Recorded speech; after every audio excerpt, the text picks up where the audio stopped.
या सत्याच्या मोर्चामध्ये महाराष्ट्राच्या कानाकोपऱ्यातून आलेले सर्वपक्षीय कार्यकर्ते पदाधिकारी सर्वांनी पहिल्यांदा खाली बसून घ्या।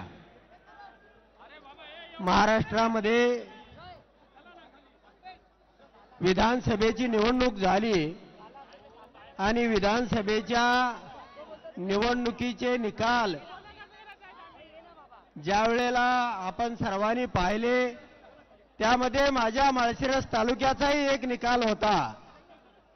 मी विजयी झालो, परंतु माझ्या तालुक्यामधल्या 1,08,000 एवढी मतं ईव्हीएमच्या माध्यमातून ट्रान्सफर कशी झाली याचा सर्वसामान्य माणसाला आणि आमच्या तालुक्यामधील सगळ्या कार्यकर्त्यांना एक भूकंप व्हावा, एक अघटित घडावं अशा पद्धतीची भावना निर्माण झाली। गेल्या अनेक निवडणुकीच्या पराभवानंतर मी विजयी झालो होतो, पण तरी सुद्धा लोकांनी माझा सत्कार करायला येण्याऐवजी आमच्या गावामध्ये अशा घडू शकत नाही अशा पद्धतीच्या सगळ्या भावना व्यक्त केल्या आणि मग मार्कडवाडीच्या गावानं ठरवलं की आपण बॅलेट पेपरवर मतदान घेऊया। गावामध्ये असं घडू शकत नाही आणि त्या गावाने बॅलेट पेपर छापून आणले, मतपेट्या तयार केल्या आणि मतदानाचा दिवस उजाडला। गावामध्ये बॅनर लावले, सगळ्या उमेदवारांना पाचारण केलं, परंतु त्यावेळी पोलिसांची मोठी फौज त्या गावामध्ये शिरली। सगळ्या गावातील बायका माणसे सगळ्यांना दहशत निर्माण करण्यात आली। माझ्यासह 100 लोकांवरती गुन्हे दाखल करण्यात आले आणि ते मतदान होऊ दिलं नाही हे सगळ्या महाराष्ट्राने पाहिलं। त्यानंतर मी गप्प बसलो नाही। मला 1,21,000 एवढी मतं पडलेली होती।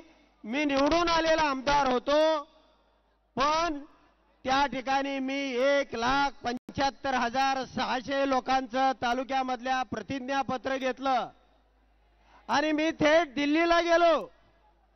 दिल्लीला गेल्यानंतर इलेक्शन कमिशनला 1,75,000 लोकांचं प्रतिज्ञापत्र दिलं, त्यासोबत माझा राजीनामा दिला आणि याची आम्हाला सत्यता द्या, याचा आम्हाला प्रमाण द्या।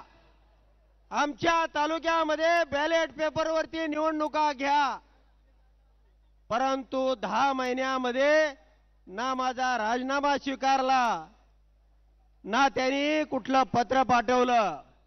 त्यानंतर मित्रांनो मी शोधत राहिलो की हे मतदान कशा पद्धतीने चोरी करते। मतदार याद्यामधला घोळ फक्त 1% आहे। ईव्हीएम मध्ये ज्या वेळेला चित्र छापलं जातं त्यावेळेला तो पूर्ण पांढरा कागद असतो, आतमध्ये एलईडी लाईट लावलेले आहे आणि त्याच्या माध्यमातून फोकस जसा पिक्चरच्या माध्यमातून फोकस मारला जातो त्याच पद्धतीचा त्यावरती फोकस मारला जातो आणि चिठ्ठी तुटतानाही तो फोकस काढून घेतला जातो आणि पुन्हा ती कोरी चिठ्ठी खाली पडते। म्हणजे मागच्या बाजूला चित्र हे छापलं जातंय। राष्ट्रवादी काँग्रेसचे अध्यक्ष शरद पवार हे या मोर्चाच्या स्थळी पोहोचलेले आहेत आणि पुढच्या काही वेळातच या सभेला सुद्धा सुरुवात होणार आहे। राष्ट्रवादी काँग्रेसचे प्रमुख नेते सुद्धा त्यांच्या सोबत आहेत। जितेंद्र आव्हाड आता आहेत आणि जयंत पाटील सुद्धा पोहोचलेले आहेत।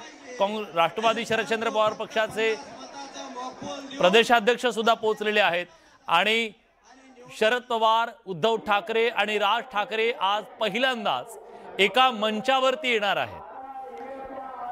खरं तर उद्धव ठाकरे आणि राज ठाकरे याआधी एका व्यासपीठावरती आलेले होते, पण शरद पवार, उद्धव ठाकरे आणि राज ठाकरे आणि काँग्रेसचे नेते म्हणजे हे एकत्र येणार आहेत। गेल्या काही दिवसापासून सातत्यानं ही चर्चा राजकीय वर्तुळात सुरू होती की महाविकास आघाडीच्या सोबत मनसे जाणार का आणि काँग्रेस त्याच्याबद्दलची नेमकी भूमिका काय घेणार, राष्ट्रवादीची भूमिका काय असणार।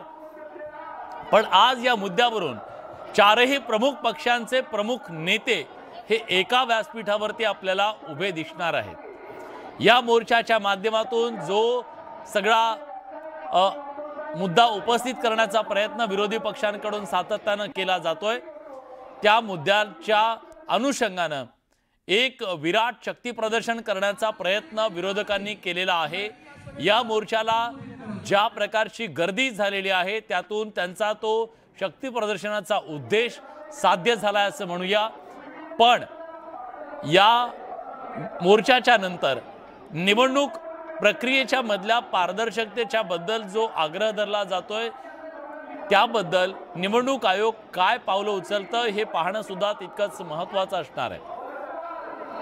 विधानसभा निवडणुकीच्या मध्ये ज्या प्रकारचा एक विराट अशा प्रकारचा विजय सत्ताधारी महायुतीला मिळाला आणि विरोधकांचा आवाज क्षीण झाल्याचं आपल्याला पाहायला मिळालेलं होतं। सभागृहातलं त्यांची संख्या सुद्धा ही कमी झालेली आपण बघितलेली होती। पण त्यानंतर एक पहिल्यांदाच विरोधी पक्षाची जी ताकद आहे ती ताकद रस्त्यावर दिसण्याचा हा पहिला प्रसंग आहे आणि यावेळी त्यांनी विरोधी पक्षांचं हे आव्हान निश्चितपणे सत्ताधाऱ्यांच्या समोर पुढच्या काळात असणार आहे हे दाखवण्याचा प्रयत्न आजच्या या मोर्चाच्या माध्यमातून झालाय। शिवाय निवडणूक आयोगाला सुद्धा एक इशारा दिला गेला आजच्या या मोर्चाच्या माध्यमातून की तुम्ही विरोधी पक्षांच्या या भूमिकेला अवेरून चालणार नाही, त्याकडे दुर्लक्ष करून तुम्हाला चालणार नाही। जनतेचा आवाज नेमका काय आहे, लोकांना काय वाटतंय हे दाखवण्याचा प्रयत्न या मोर्चाच्या माध्यमातून निश्चितपणे विरोधकांनी केलेला आपल्याला दिसतंय। त्यामुळे या सगळ्याची दखल निवडणूक आयोग कसं घेतं हे पाहावं लागेल। पहिल्यांदा निवडणूक आयोगाच्या अधिकाऱ्यांच्या सोबत बैठक घेऊन या प्रमुख नेत्यांनी आपली भूमिका मांडली, आपले आक्षेप नोंदवले, वेगवेगळे पुरावे सादर केले, पण त्यावर निवडणूक आयोगाकडून फारसा काही सकारात्मक प्रतिसाद मिळत नाहीये हे लक्षात आल्यानंतर आता रस्त्यावरची लढाई करावी लागेल असं म्हणत त्यांनी महाविकास आघाडीच्या आणि मनसेच्या नेत्यांनी आज ही पहिली रस्त्यावरच्या आंदोलनाची ठिणगी टाकलेली आहे आणि त्याला एक चांगला प्रतिसाद मिळताना दिसतोय। पण ही लढाई पुढे कशी जाणार आहे, विरोधकांची या मुद्द्याच्या बद्दलची पुढची भूमिका काय असणार आहे याचं सुतोवाच कदाचित आजच्या या सभेच्या माध्यमातून होईल। प्रमुख नेत्यांची भाषणं होतील, त्या भाषणांच्या माध्यमातून हे नेते त्यांची पुढची दिशा काय असेल यावर भाष्य करू शकतात। त्यामुळे आज या मोर्चाच्या सांगतेला जे प्रमुख नेत्यांची भाषणं होणार आहे त्या भाषणांकडे सगळ्यांचं लक्ष असणार आहे।